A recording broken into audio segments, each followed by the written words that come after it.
ബൈചേട്ടാ നമസ്കാരം. ഈ സ്റ്റീഫൻ നെടുമ്പലിയുടെ അച്ഛന്റെ പേര് പി കെ രാമദാസ് തന്നെയാണോ? സ്റ്റീഫൻ നെടുമ്പള്ളിയുടെ അച്ഛൻ ആരാണെന്ന് അത് എഴുതിയ മുരളി ഗോപിക്കോ പൃഥ്വിരാജനെ പോലും അറിഞ്ഞുവിടാ. പിന്നെ ഞാൻ എന്തിനു പറയാൻ? കഴിഞ്ഞ 24 വർഷം സ്റ്റീഫൻ എവിടെയായിരുന്നു? ഇതൊക്കെ അറിയാമെങ്കിൽ ഞാൻ ഇവിടെ വന്നിരിക്കുമോ?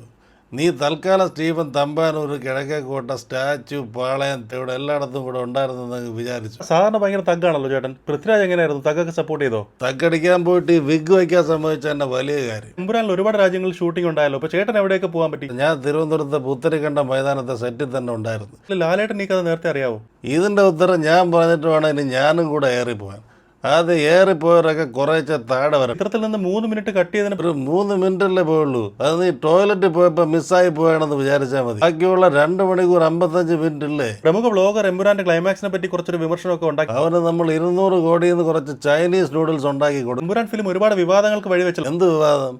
200 കോടി കളക്ട് ചെയ്ത് നീ കണ്ടില്ലേടേ? നീയൊക്കെ പണിയെടുത്താൽ നിനക്കൊക്കെ കൊള്ളാം. ചേട്ടാ, ലൂസിഫറിന്റെ 3-ാം ഭാഗത്തിന്റെ പേര് അസ്രയേലാണെന്ന് കേൾക്കുന്നു. ഇസ്രായേലോ പാലസ്തീനോ എന്തരാന്ന് വെച്ചാൽ അവരച്ഛനും മക്കളും, നമ്മൾ നായൻ്റെ മക്കൾ.